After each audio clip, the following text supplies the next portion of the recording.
last shot. So His Holiness Devamrita Swami Maharaj is our GBC for Atlanta. That means he represents Srila Prabhupada for this community. This is a system that Srila Prabhupada has set up. And he's also an initiating guru that travels all around the world inspiring devotees in their Krishna consciousness. And also bringing new people into the practice of Krishna consciousness.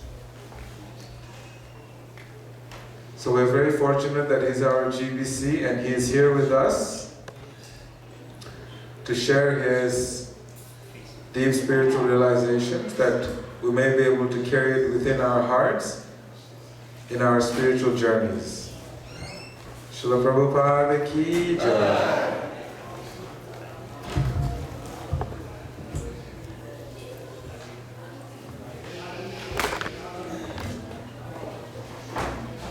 Hare Rama, Hare Rama, Rama Rama, Hare Hare.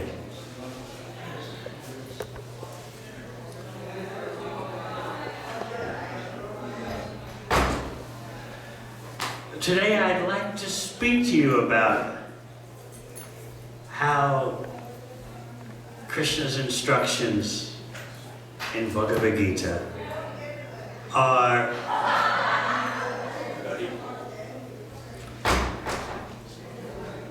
good for everyone in all times, in all places, in all circumstances. You might recall from the first canto of Srimad Bhagavatam that this was Arjuna's conclusion during his complete state of devastation, internal devastation, because Krishna had left the ordinary vision of the world. Of course, Krishna is always present, but 5,000 years ago,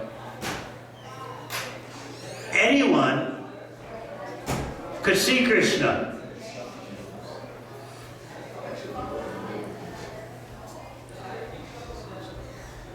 Krishna was there, present to the vision of everyone. But very few understood that Krishna is the Supreme Personality of Godhead.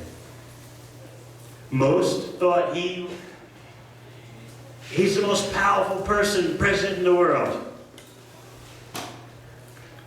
A few thought he must be a demigod.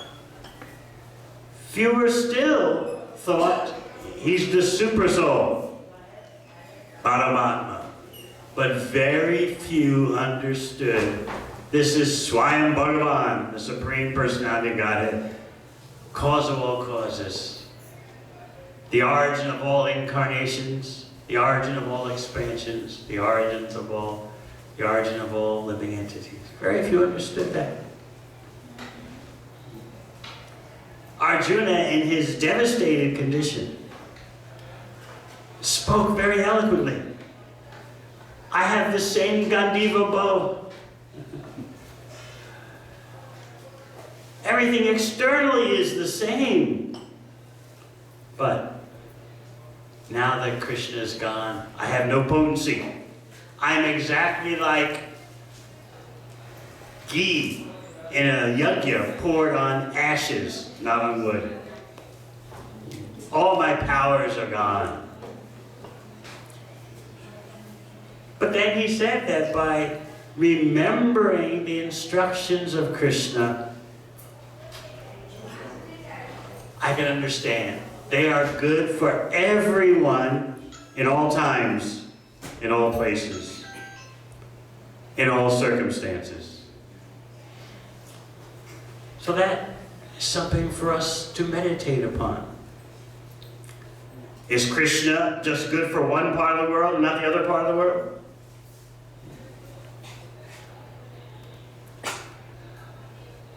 The example I like to give is that the sun may rise first in the east, but the sun is for everyone. Similarly, Krishna Bhakti seems to appear first in the East, but it's meant for the whole world. Of course, Krishna is eternally present in the spiritual world. But the way he chooses to manifest his appearance in this world starts in India. But then again, Krishna is present in everyone's heart as a super soul. He's present in every atom. The expert devotee knows how to see Krishna everywhere and in everything. But that vision requires intense love. It is the lack of love, of bhakti, that prevents us from realizing Krishna's presence everywhere. Now, was Arjuna lacking in love of Krishna? No, he's Krishna's eternal associate. But he, in the Leela, in the pastime, is demonstrating acute separation from Krishna.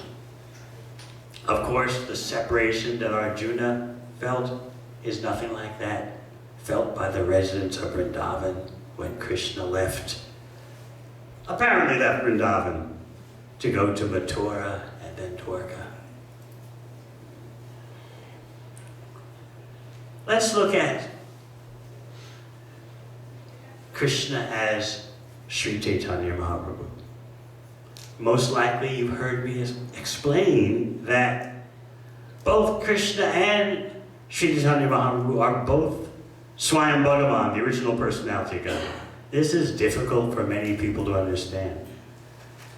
As you know, in India, most persons know more about Ram than Krishna, and less understood than Krishna is Sri Chaitanya Mahaprabhu. In my travels around India, I've often heard the misunderstandings. Krishna is the Hindu forest love god. And Sri Chaitanya Mahaprabhu was a wonderful Bengali saint who did amazing welfare work in terms of destroying class inequalities. He did not allow his mission to be constricted by class designations. He distributed Krishna Bhakti to everyone. I've seen such accounts of Sri Chaitanya Mahaprabhu in historical texts, especially by the British. But also, the Indians picked it up from there. Chaitanya Mahaprabhu was a great welfare worker. He started out wonderfully, but then in his last 12 years, something happened. He lost his intelligence completely. That's what they say.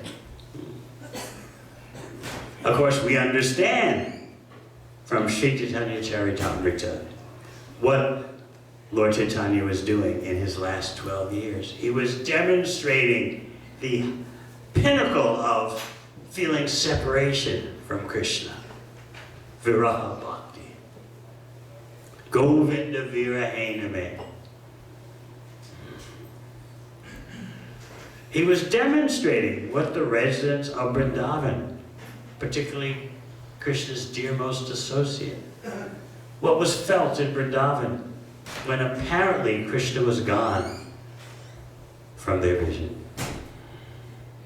So both Krishna and Sri Chaitanya Mahaprabhu are Swayam Bhagavan, the original personality Godhead. They are not avatars. Some persons mistakenly think that Krishna is an avatar of Vishnu.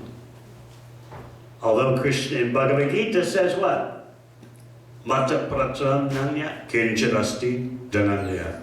There's nothing beyond me. When Krishna says nothing beyond him, he means not only the impersonal Brahman, but also the Vishnu forms. Nothing is beyond Krishna.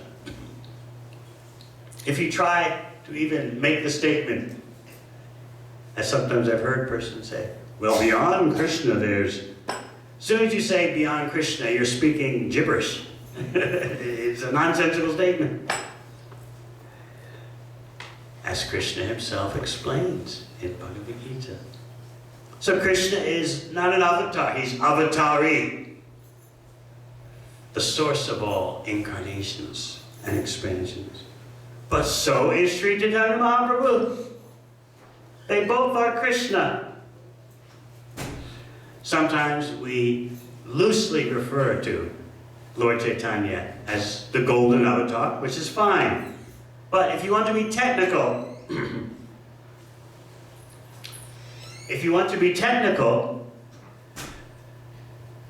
and precise, Chaitanya Mahaprabhu is avatari. Both Krishna and Lord Chaitanya have their sections on the topmost planet in the spiritual world, Goloka Vrindavan. So how do these two interrelate? If you can understand that, then you start to see deeply into the whole science of bhakti. I like the way that Srila Bhakti Siddhanta Saraswati Thakur explains this point. He says that when Krishna wants to taste what it's like to love himself in separation, he appears as Sri Chaitanya Mahaprabhu. And when Sri Chaitanya Mahaprabhu wants to be the supreme enjoyer, he appears as Krishna. So it's a simultaneous double reality, but both are Swayam Bhagavan.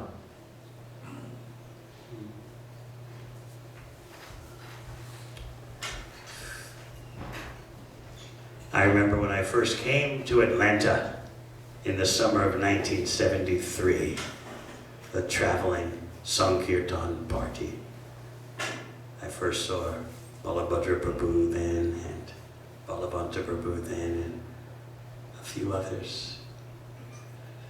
And there was another traveling party of brahmacharis in town, led by Bahulasma Prabhu. You remember? Yes. How long did he stay for? And he was teaching the brahmacharis a mantra which you'll find in Sri Chaitanya Charitamrita. Sri Krishna Chaitanya, Radha Krishna Nahayan. Mahaprabhu, Lord Chaitanya is Radha Krishna combined. When Lord Chaitanya was touring South India, this is before he returned to Jagannath Puri and spent the last 12 years in isolation, surrounded by intimate associates as he tasted the highest levels of pure bhakti. Before that, though, he was touring South India. And his method in touring South India was whoever crossed his path, he would empower with pure bhakti.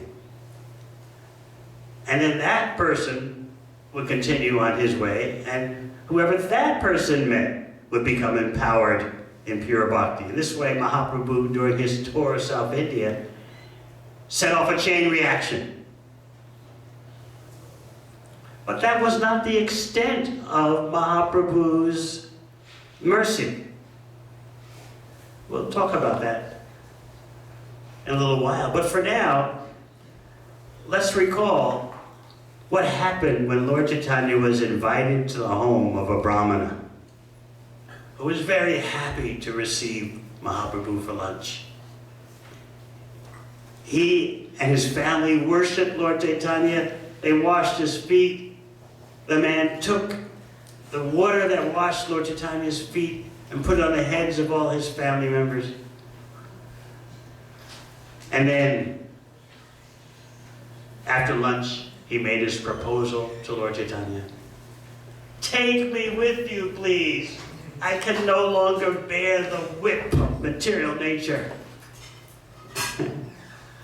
I can no longer bear feeling the current in the river of samsara. Take me with you. What did Lord Chaitanya tell him? Don't speak like that again. And Mahaprabhu spoke that famous verse. Wherever you go, whomever you meet, teach the science of Krishna. On my order, Ama Agyat Guru Yatara Hitesh. We all know about that.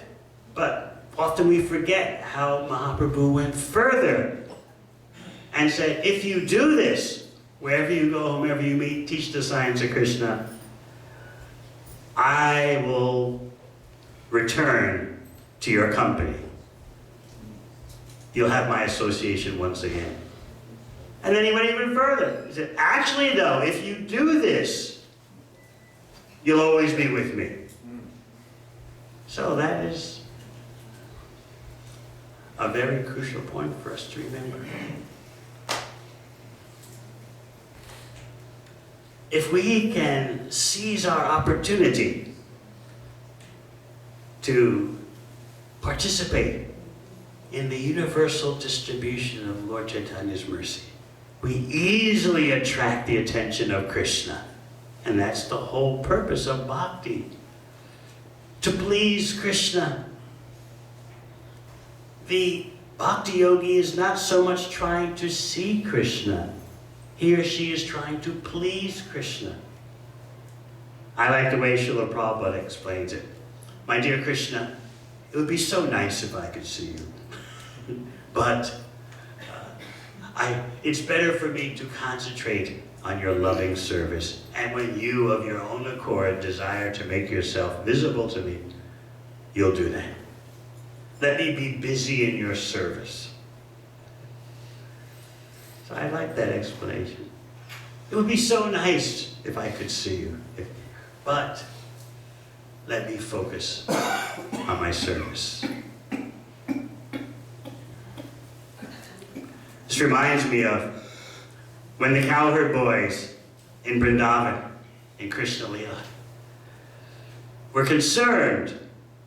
This is in the same day after the Varanastra Lila, the stealing of the clothes. The same day later, the cowherd boys were thinking, Krishna must be hungry. But they said, or they dealt with the situation in a way that would make you think they were being selfish. Rama Rama Mahabaho, Krishna Dushta Nibarhan. Oh, mighty on Ram, Balaram. Oh, Krishna, the destroyer of all inimical elements. We've got an inimical element for you both to destroy. We're hungry. Can you do something about it? So you might say, aha!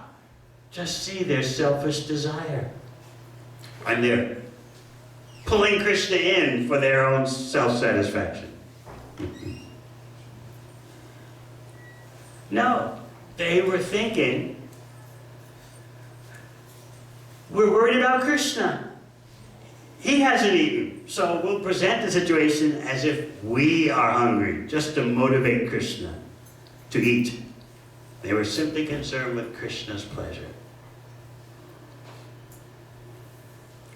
So we, as aspiring servants of Krishna, want to understand what will please Krishna the most. Just like children, good children try to please their parents. Good spouses try to please the other one. It is natural that we try to please Krishna. What does Prahlad Maharaj say? In the 7th canto Bhagavatam, he says it's very easy to reestablish your relationship with Krishna because Krishna is your origin. So it's natural. In other words, it's organic. It's not anything synthetic or artificial. Because Krishna is the origin, he's the Supreme Father, we are his parts. Why is it we think there's difficulty in reconnecting and deepening with Krishna? But then Prahlad Maharaj says something else very interesting. He says, although it's so easy to reconnect with Krishna, going to hell requires great endeavor.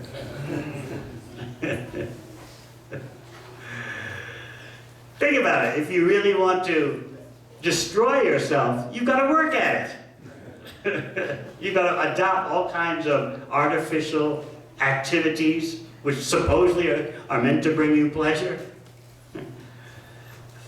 You work hard night and day just to get the things that you think you need. I was speaking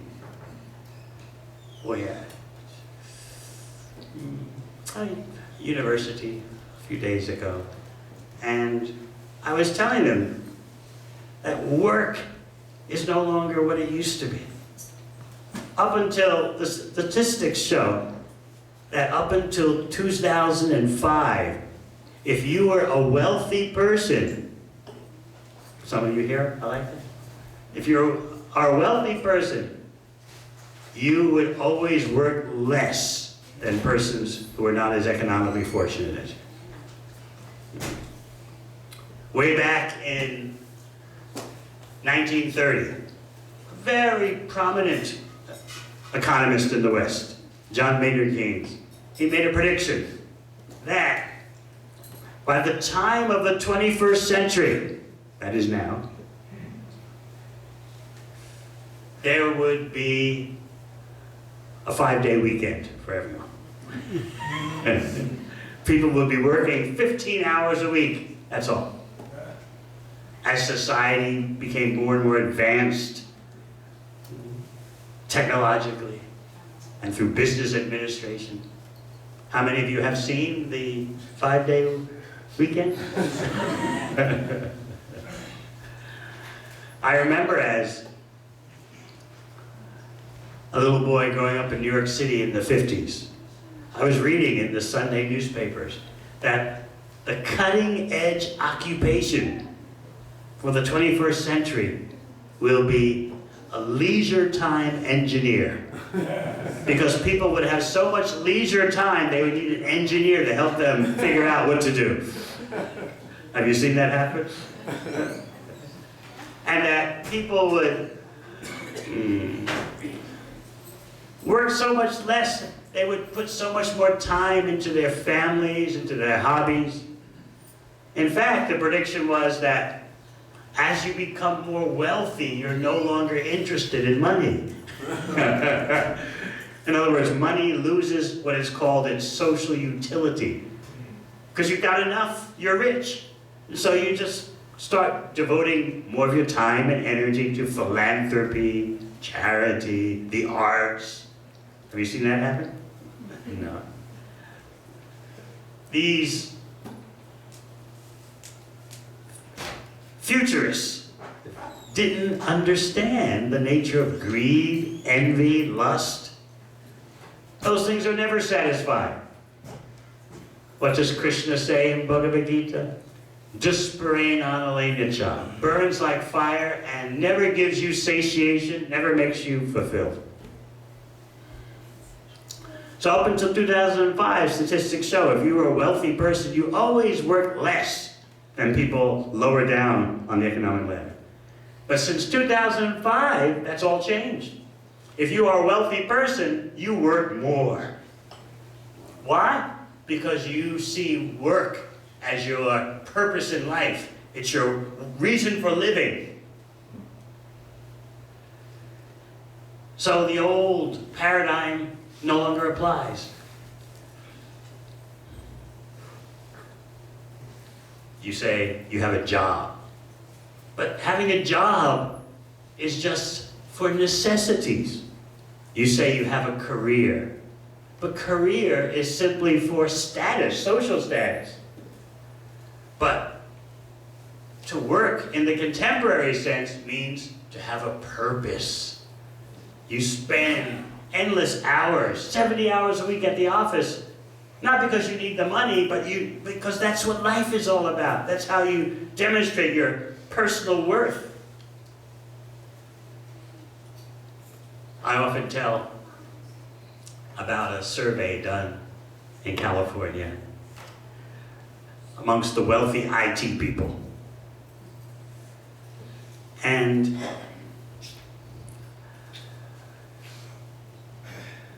all of them, to qualify for this study, had to have significant financial resources.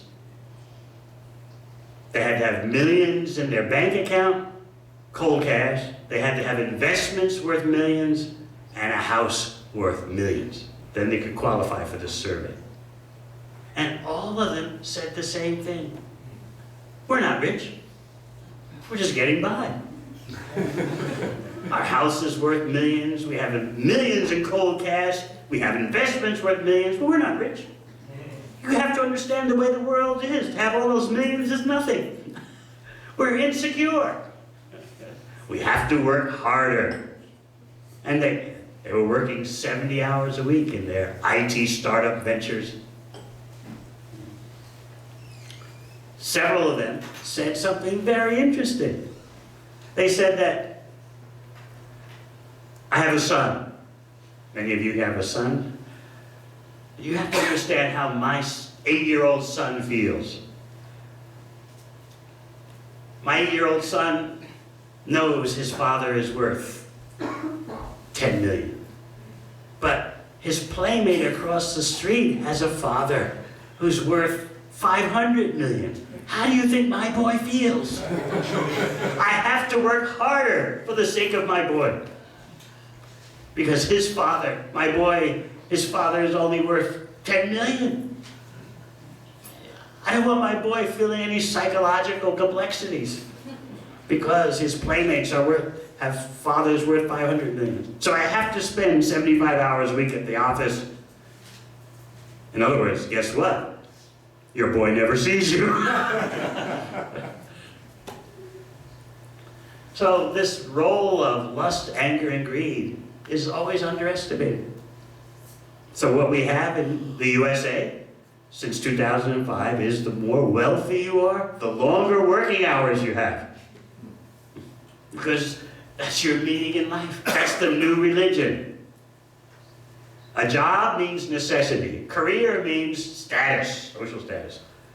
But purposeful work means it gives your life meaning, a reason why you should go day after day living.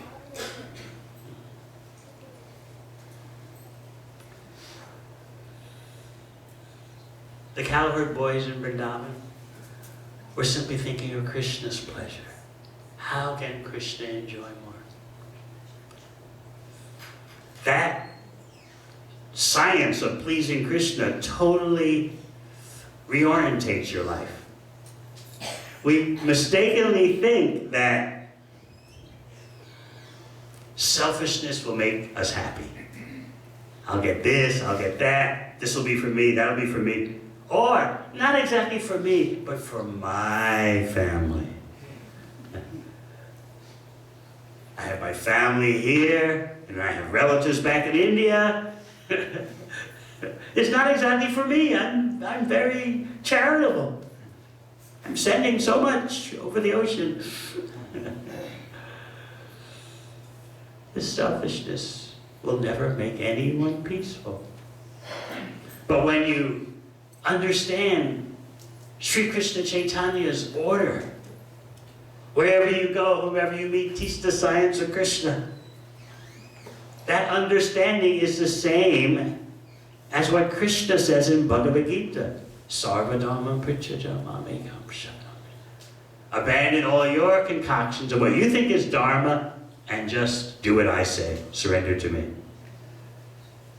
Chaitanya Mahaprabhu was saying the same thing as Krishna. How do you surrender to Krishna? By teaching whomever you meet, wherever you go, the science of Krishna. In that way, you'll always have Lord Chaitanya's presence with you. Sri Chaitanya Charitamrita points out that most persons came across the path of Lord Chaitanya. Even they came from other parts of India, but also they came from other parts of the universe, disguised as human beings, to meet up with Lord Chaitanya as he toured, and to see Lord Chaitanya in Jagannath Puri. So in this way you see how Mahaprabhu's mission is extraterrestrial. It's cosmic, it's universal. There were three ways that you could get Lord Chaitanya's presence. The first way, sakshat, direct. You met Lord Chaitanya himself as ordinarily understood, just like someone is sitting before me now. The second way, though, very mysterious. Avesh, Shakti Avesh. Lord Chaitanya would decide, I want to inundate a certain area with bhakti. So he would enter the heart of a devotee and infuse that heart, invest in that heart so much of his own presence that that person's luster would be the same as Lord Chaitanya. That person would be empowered with Lord Chaitanya's potency. He did that.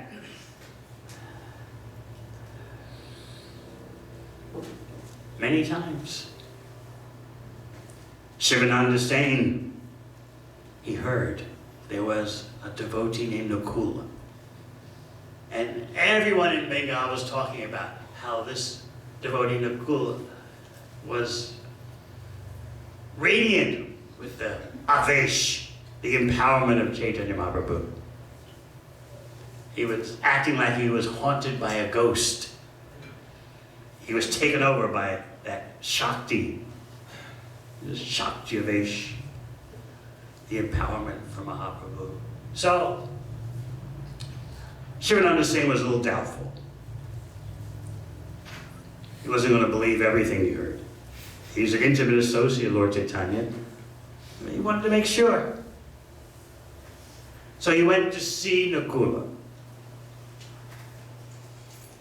And he said to himself, I'll make a test. If Nakula is really empowered by Mahaprabhu, first of all, he'll know that I'm in the vicinity, and secondly, he'll know the mantra I chant. So he approached the multitude of people surrounding Nakula and sat there. Nakula knew he's in the audience. No one could see him, but he said, Shivananda is in the audience.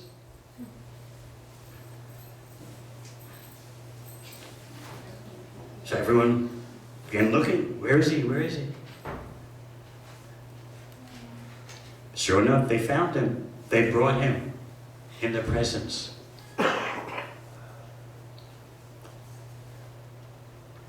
Of Nakula. And he said, I know the mantra you're chanting. It's the Gora Gopal mantra. You see, there's Gora mantra, 4 syllables. Gauranga. It's a Gora mantra. And then there's the Gora Gopal mantra. Radha Krishna. Both 4 syllables. Actually, they both are the same because Gauranga is Radha Krishna combined. So in this way, Nakula proved to Shivananda Sain, yes, I'm invested with Mahaprabhu's mercy. There was another time when something even more mysterious happened. Not the Avesh. Remember the Sakshat, the direct appearance of Mahaprabhu?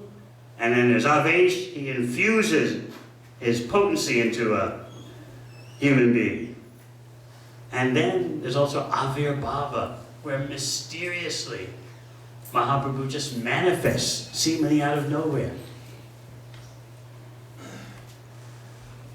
There was one of his associates from Bengal, Srikanta Singh, was visiting Mahaprabhu in Jagannath Puri, and then was about to go back to Bengal.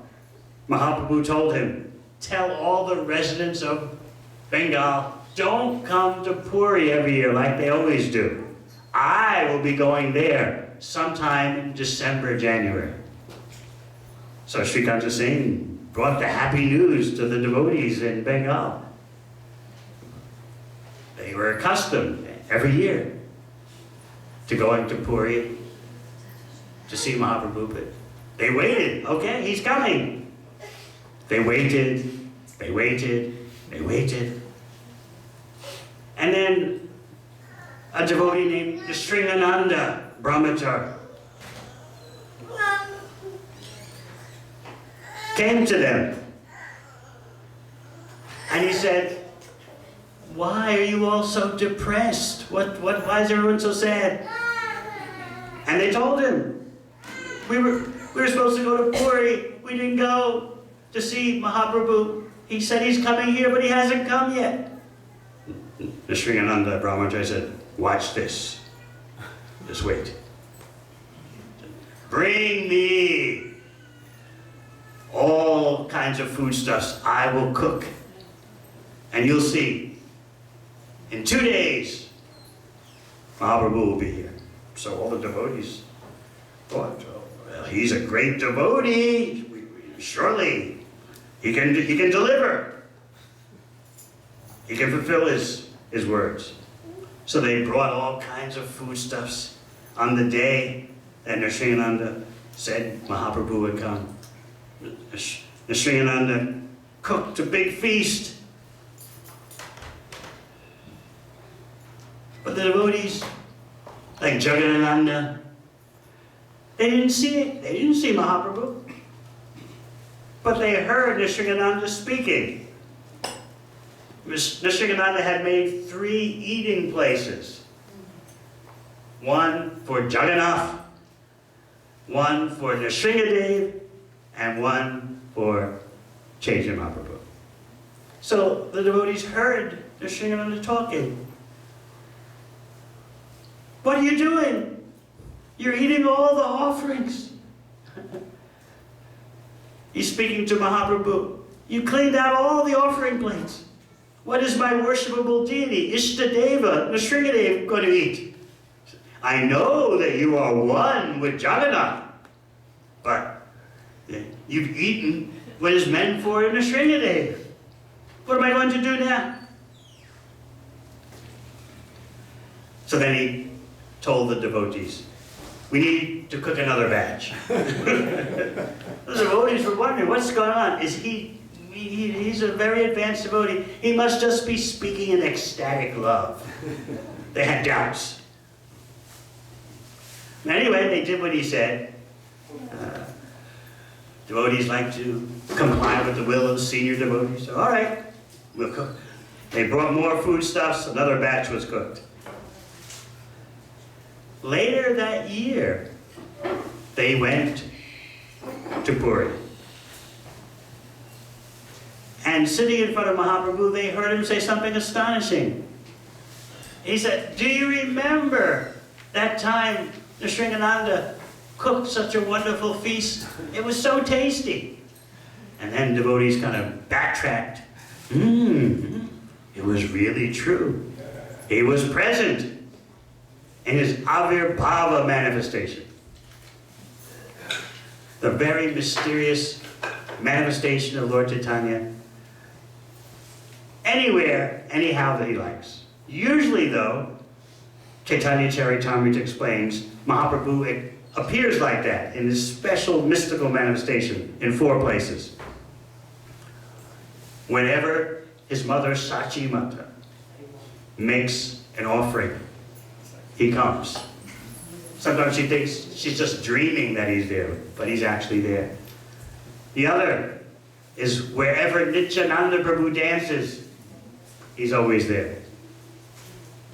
Another, whenever in the house of Srivas Thakur there's kirtan, he's always there. And finally, in the home of Raghava Pandit, whenever he's cooking, Mahaprabhu is there. So in all these different ways, Mahaprabhu appears, mainly because he's subdued by the love of his devotees. It's the love of his devotees that makes him appear. So that selfless love of the devotees is especially present when we fulfill the desire of Lord Chaitanya to give everyone a chance to follow Krishna's instructions. That is the order of Chaitanya Mahaprabhu, who's distributing Krishna even to the most unqualified. In fact, what do Rupa Goswami and Sanatana Goswami say when they first meet Lord Chaitanya Ramkeli? We hear that you are Patita Pavana, the deliverer of the most fallen. We are the most fallen, therefore we have the most right for your mercy. So in this way, a Vaishnava is the greatest opportunist. The more deviant from Krishna's instructions someone is, the more there's the opportunity to get Krishna's mercy by giving Krishna to them. Opportunist means someone who knows how to seize the opportunity. So it's reverse thinking. Usually you think the less people know about the Vedas, the less people know about Krishna, the more difficult it is for them to get Krishna's mercy. But actually, Rupa and Sanatana Goswami say it's the reverse. The more fallen you are, the more right you have to Lord Chaitanya's mercy. So they presented themselves as that to Lord Chaitanya. You're Patita Pavana. Let us tell you, if you don't deliver us, you're never going to find anyone that more justifies your reputation as Patita Pavana. We are the worst. So if you deliver us, you will be glorified throughout the whole universe, because there's no one worse than us. Usually we think that if someone has some Vedic background, their grandmother read them stories from Mahabharata, they are the most suitable recipients of Lord Chaitanya's mercy. But actually, Rupa and Sanatana say opposite.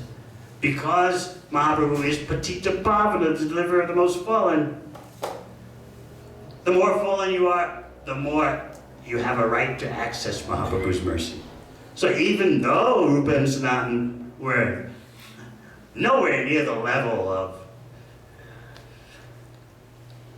deviation that people show today, still they knew how to be an opportunist. What did Sanatana Goswami tell Lord Chaitanya? People say I'm such a great scholar. He actually was. He knew Sanskrit, Arabic. People say I'm such a great scholar. And I'm such a fool, I believe them. But how can that be true that I'm the great scholar when I don't know who am I, why I'm in this world, why I'm suffering the miseries? So just see how the greatest devotees present themselves. They're begging Lord Chaitanya, take this opportunity, please, to deliver me. And then your title as Patita Pavana will be justified. So again, let us remember how the whole world is meant to receive the mercy of Sri Krishna Chaitanya Mahaprabhu. And it's our task to see that that happens. Otherwise, people mistakenly think that Lord Chaitanya's mercy, Krishna's instructions in Bhagavad Gita are just meant for a certain part of the world. But Krishna is the seed-giving Father of all living entities. He's meant for everyone. Pure bhakti means to fulfill the desires of the Supreme Personality of Godhead, who has so mercifully appeared. The sun and the moon rising simultaneously. Sri Chaitanya Mahaprabhu, Sri Nityananda Prabhu. Let us beg for our part in this greatest mission. Thank you very much. Hare Krishna.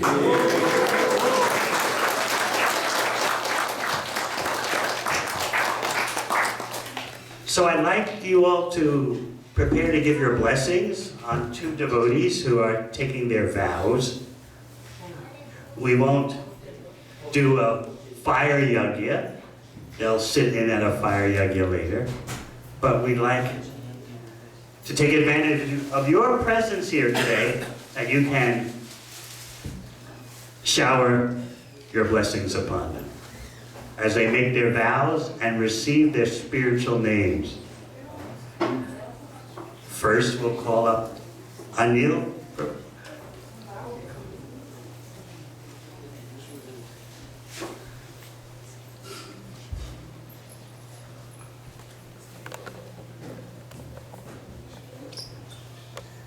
Namo Vishnupadaya Krishna Krishnaya Bhutale Srimati Devamrita Swami Devamrita Krishna Hare Krishna Krishna Krishna. All right, Hare Krishna.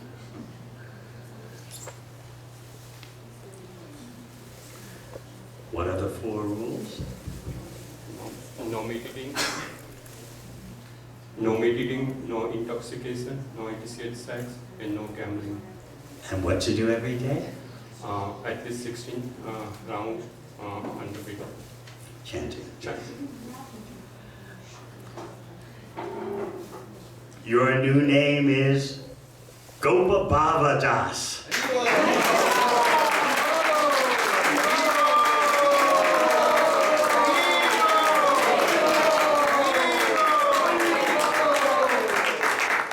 Gopa Bhava refers to the bhava or emotional state of ecstasy that the cowherd boys had in association with Krishna. Krishna, we're hungry. You've killed so many demons. Why don't you kill the demon of hunger in us? That's Gopa Bhava. Sometimes on Janmashtami, Chaitanya Mahaprabhu would imitate a cowherd boy. He and his associates would get sticks and whirl them like cowherd boys. Gopa Bhava Das.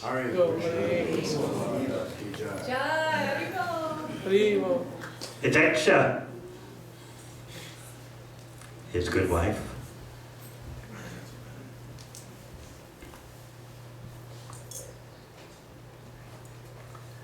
Out loud, please, mantra. Namo Vishnupadaya Krishna Krishnaya Bhutale Srimati Devamrita Swami Devamrita Namaste Saraswati Devi Gauravani Pracharine Vishesha Srimati Pashya Dishitani. All right, that second one, that's Prabhupada's mantra. Big difference. What are the 4 rules? No meditating, no gambling, no illicit sex, no intoxication. And what to do every day? At least 16 rounds of chanting. All right. Your new name is Saki Bhava Devi Dasi.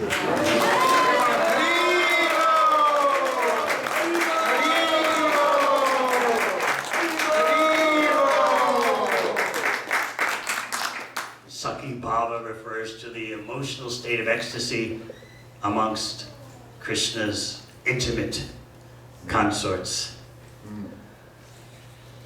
So now we have the Bhava family. Hare Krishna.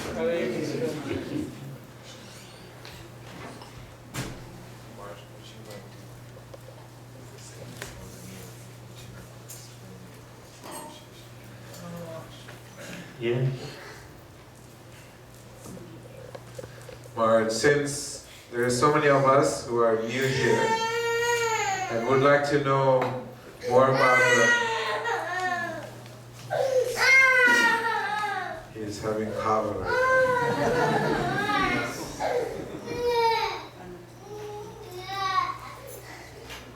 If you could kindly please explain to us the importance of initiation for so many of us who are hoping that we'll get our spiritual lives together and be initiated one day. So if you could please elaborate on why initiation? Commitment in any relationship is important. That's why you have marriages, for those who are civilized.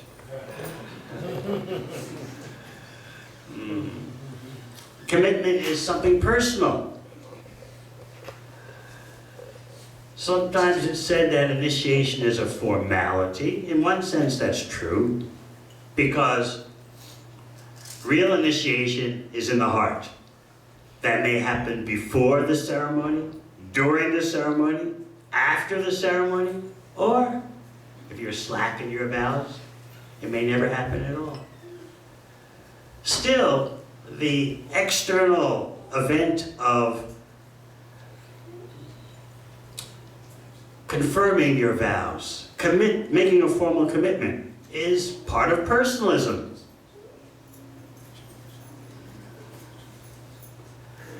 And it is what our acharyas recommend. It is true, as Lord Chaitanya explains in Chaitanya Charitamrita, that as soon as the tongue touches the holy name, there's a response. The holy name does not wait for initiation. But when you formally enroll in the academy of the holy name, Krishna takes more note of you because you have made a formal commitment, as these two devotees have. So yes, all devotees who want to be serious, who want to be recognized by Krishna, should take initiation. Krishna's family. Hare Krishna.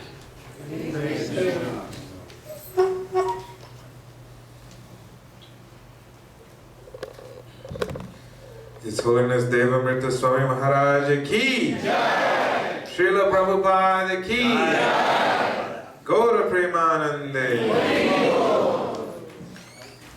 So just a brief announcement. His Holiness Devamrita Swami Maharaj comes to Atlanta once a year. Twice. Twice a year. And we're hoping that he'll come more often, as we have been noticing that people are very enlivened with his association.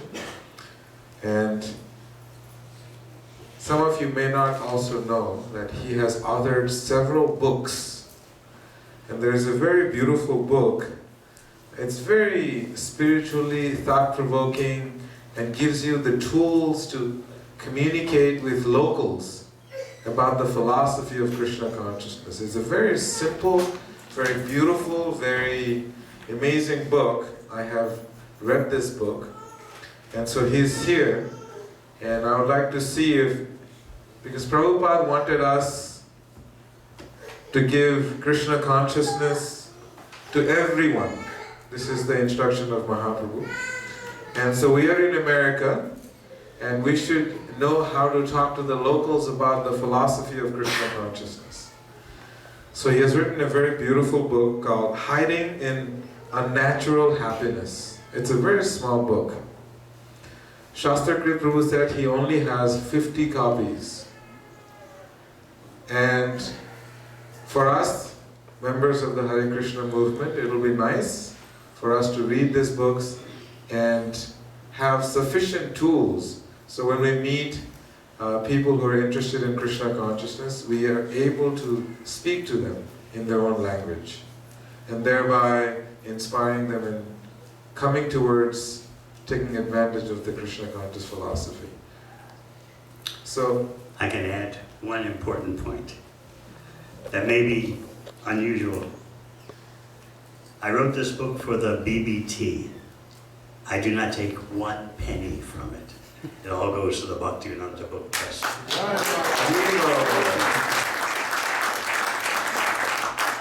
somehow at this point, although sales are still going on, somehow or other, the sales have exceeded around the world 310,000 copies. So usually you might think that when Maharajas write books, it's to help their project. But I don't get one penny. It all goes to Prabhupada's Book Trust.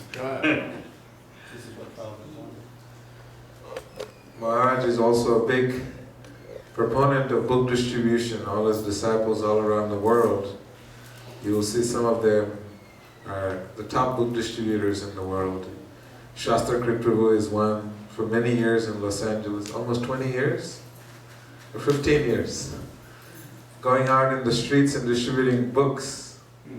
This is inspiration of Maharaj. So what we're going to do is we're going to have kirtan going on. So everyone please be seated. Those who want the books, come and get the books from Shastrakrit Prabhu, and Maharaj will sign it for you. So you can come that way, and we'll just sit and do light kirtan, and then we'll have mini arati and kirtan. Maharaj? I'm confused, but You can get the book afterwards too. He wants to do the kirtan Maharaj. I'm ready for kirtan. Okay. So after kirtan, we'll have the book signing. Is there a mini artik now? Just the Sunday feast sponsors. We can do the kirtan when How they much bring is the the arati, book? Maharaj. How much is the book? Suggested $5 donation. Suggested $5 donation. $50 is also welcome. To print more books. So I'd like to request Alpana Poddar and family, Rajat Gupta and family, Shrikant and Uma Sadri to please come and perform arati, also Shamli Haripuru and family. We'll all sit and Maharaj will lead a kirtan and we'll all follow. Maharaj wants to do standing up kirtan, so everyone please stand up.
Hooray!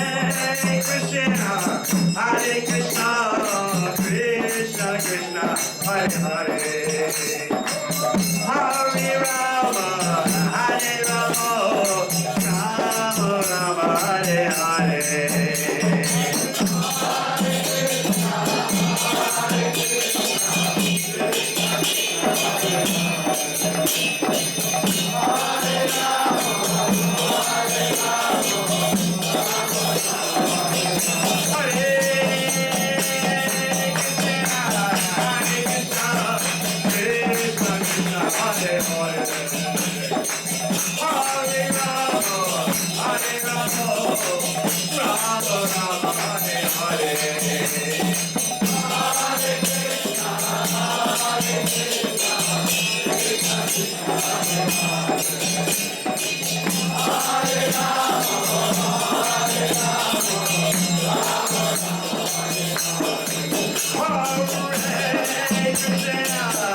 Esi Bhakti Vedanta Swami Maharaj Srila Prabhupada Ki Jai Om Shivam Sabharanajikata Stoted Sisiman Bhakti Siddhanta Sarasita Prabhupada Ki Anantakoti Vaishnava Ki Iskcon founder Acharya Srila Prabhupada Ki Nam Acharya Srila Haridas Thakur Ki Praying Sakaho Shri Krishna Chaitanya Prabhu Nityananda Shri Advaita Gadadhar Shri Vasudeva Gaur Bhaktivinoda Ki Shri Radha Krishna Gopal Shalakun Radhakun Giri Govardhan Ki Vrindavan Dham Ki Navadvip Dham Ki Ganga Maya Ki Yamuna Maya Ki Tulasi Devi Ki Bhakti Devi Ki Samaveda Bhaktivinoda Ki Go Premanande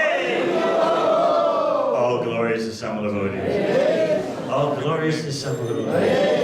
Oh, glories to Samadhi. Oh, glories to Sisi Guru Gauranga. The book donation is $5 and we need to have line up there so that you can get the book.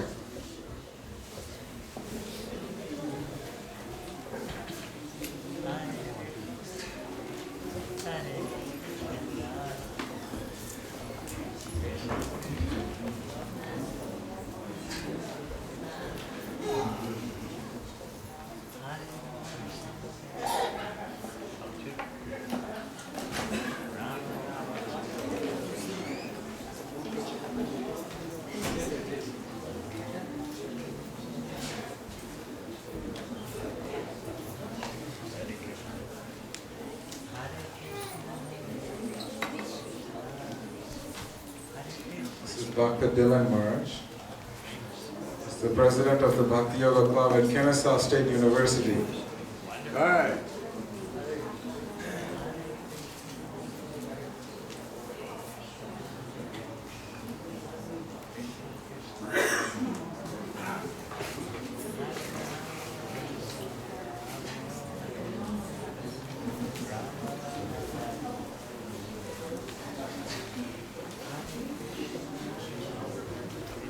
So we'll do a light kirtan while Maharaj is signing the books.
Hare Krishna, Hare Krishna,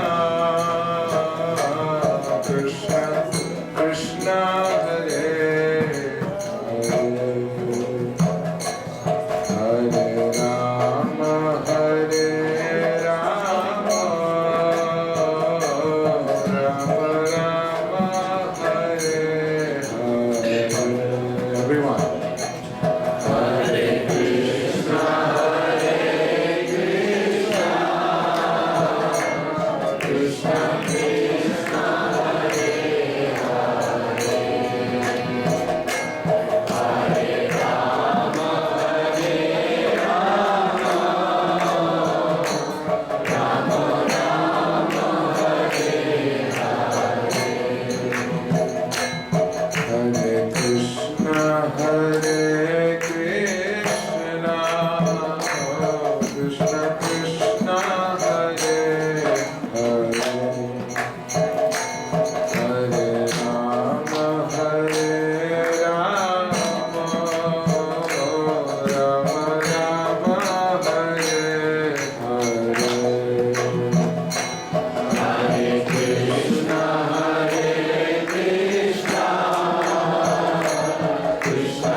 Prabhuji's.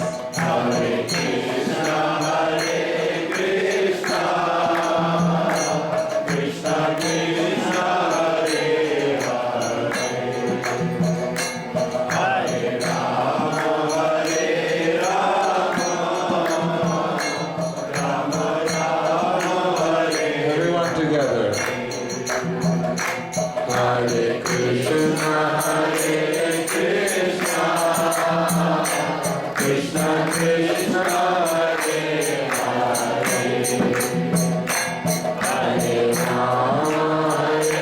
Rama, Rama Rama, Hare Hare.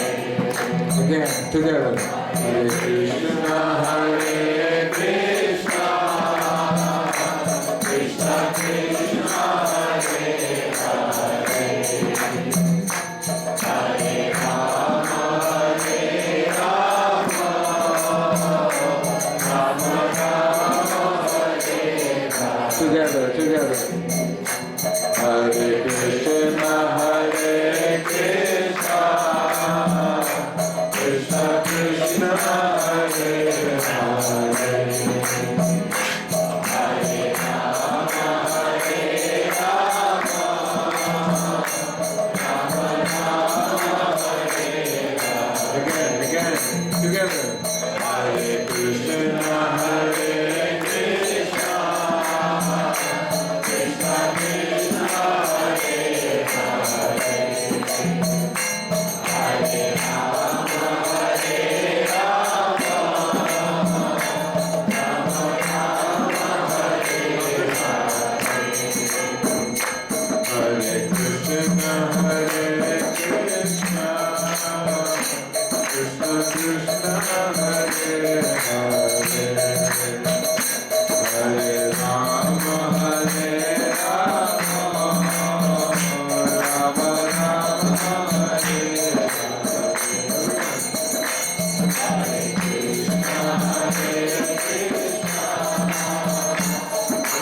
Please put your hands together. Everyone, please put your hands together.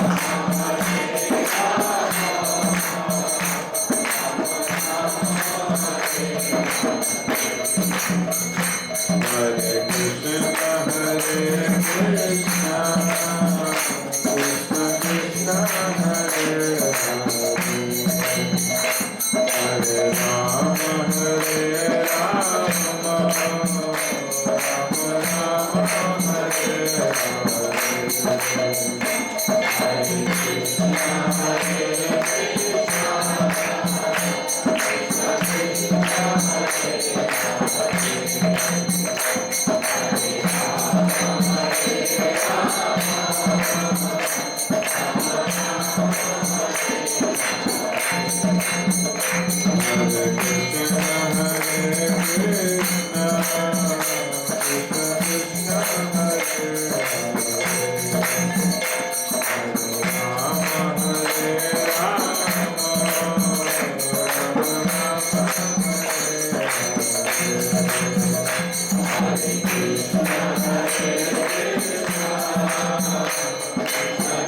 Rama,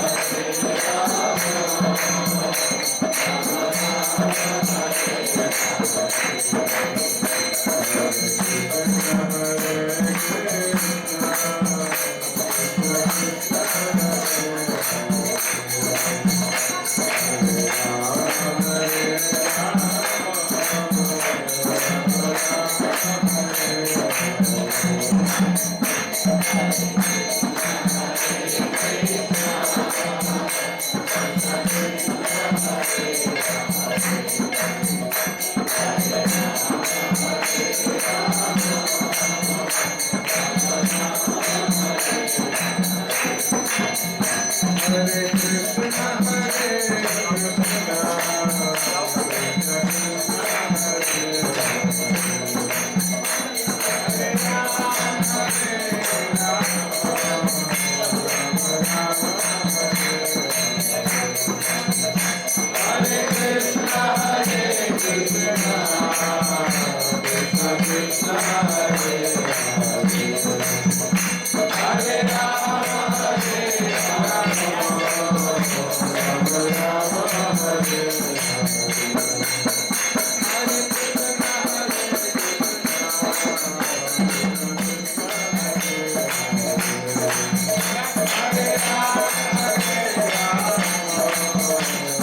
Can you all please raise both your hands together? Hare Krishna, Hare Krishna, Krishna Krishna, Hare Hare, Hare Rama, Hare Rama.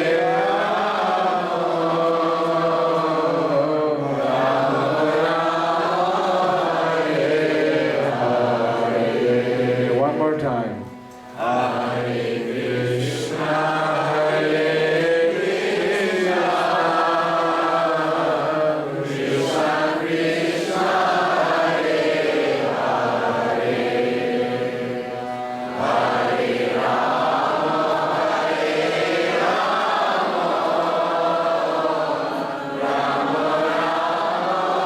Hare Rama, one last one from the deepest inner core of your heart. Ready? Krishna, Hare Krishna, Krishna Krishna, Hare Hare, Hare Rama, Hare Rama.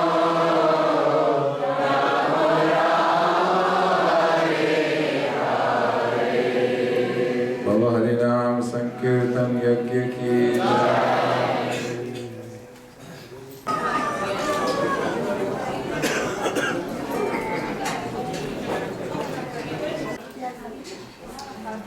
In memory of Indra Mohan Poddar. Please, give the mala. Where is the family? Please bring the whole family with you.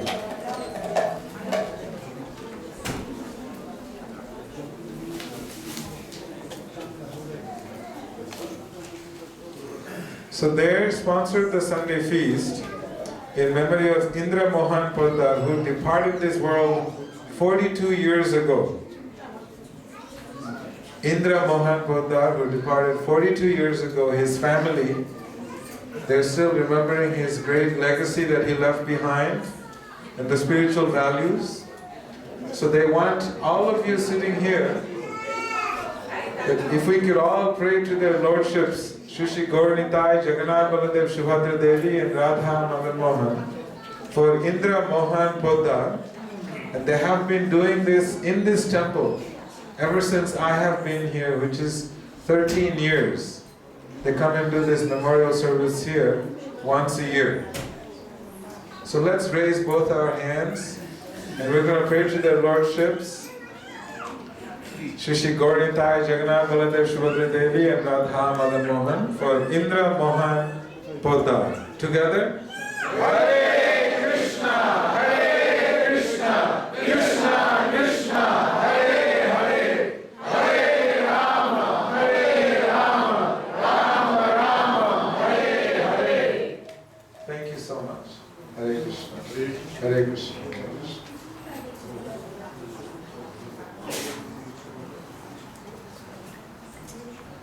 would like to request Rajat Gupta and Parul Gupta and family to please come up.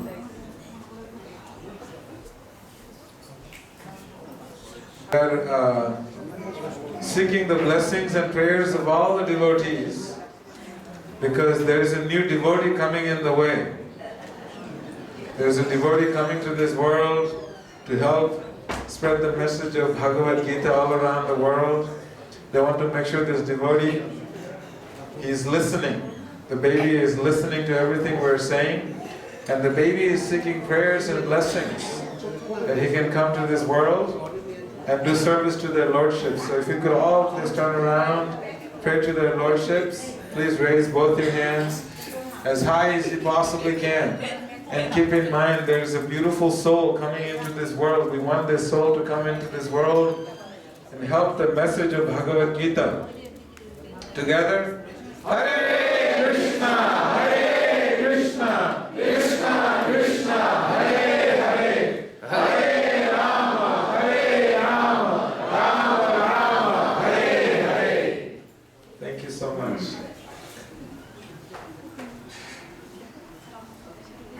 We're hoping that he has a beautiful welcome into this world. And Uma Sadhvi, and to bring their son Shreyas.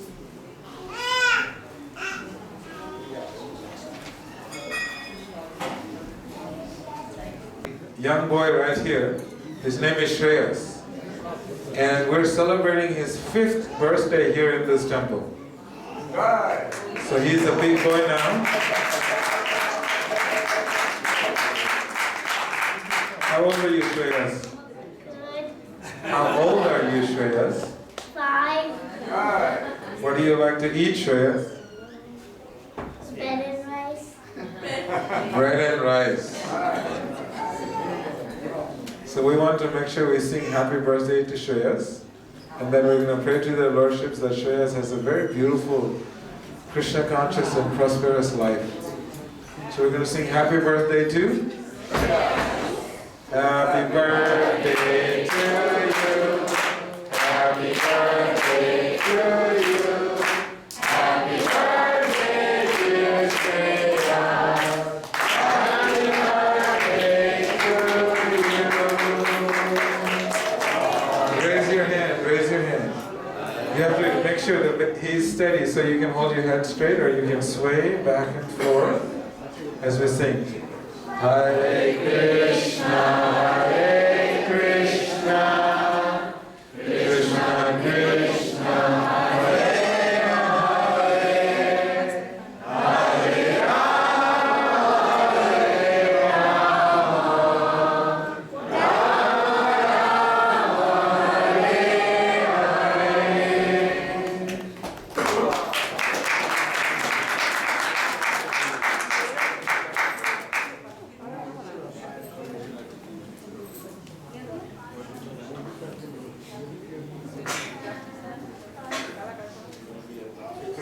So Shreyas, at the age of 5, he knows what his future is. Anyone want to guess what he wants to be when he grows up? Who said doctor? So we're going to clap for you because you guessed it right. Give her a big round of applause. We're going to pray that this young boy Shreyas becomes a Krishna conscious doctor. We need more devotee doctors in this world. So if you could raise your hand, we're going to pray to their lordships. And he becomes a Krishna devotee doctor. Together? Hare Krishna, Hare Krishna, Krishna Krishna, Hare Hare, Hare Rama, Hare Rama, Rama Rama, Hare Hare. Thank you so much. Thank you, Shreyas. Also, Shastrakrit Prabhu told me the 2 initiated new devotees, what are they? Are they here? They're left outside. Oh, they're here. They're here. Shastrakrit Prabhu said, they're also sponsoring the feast because they want your blessings. Are you ready to give them your blessings? And part of the samskara, or the ritual, the initiation samskara, Diksha samskara, is that he will go and beg. He will hold his chadar like this. He has to beg for his spiritual master. Doesn't matter how many millions of dollars he has in his accounts. He still has to go and beg, and each and every one of you. And whatever you can give him, that goes to the service of his spiritual master. This is the samskara vidhi. So make sure that he'll go around. If he sees you, give him your blessing. So we're going to pray for him and his wife. Mataji is here. So Prabhu, your name is Sakha Bhav, right? Gopa Bhav and Sakhi. So Gopa Bhav and Sakhi Bhav. Wait, we have to give him blessings first. We have to pray for him. And then we'll... So we're going to pray for Gopa Bhav Prabhu and Sakhi Bhav Mataji. So can we please raise our hands? We're going to pray to their lordships for Gopa Bhav Prabhu and everyone remembers your name. What's your name? Sakhi Bhav. Together? Hare Krishna, Krishna Krishna, Hare Hare, Hare Rama, Rama Rama, Hare Hare. Thank you so much. Thank you, Prabhuji. Hare Krishna. And he just recently went through a surgery at the Atlanta Medical Center, a colon surgery, and he's asking for the prayers of all the devotees. So can we pray for him? So let's pray for him. Hare Krishna, Hare Krishna, Krishna Krishna, Hare Hare, Hare Rama, Rama Rama, Hare Hare. So thank you all very much. Yatra and Manihanti Festival. So just make sure you're able to participate in this big, beautiful festival. That is our biggest annual festival. Srila Prabhupada ki jai. And please come and have that prasadam will be served outside. Have the last darshan.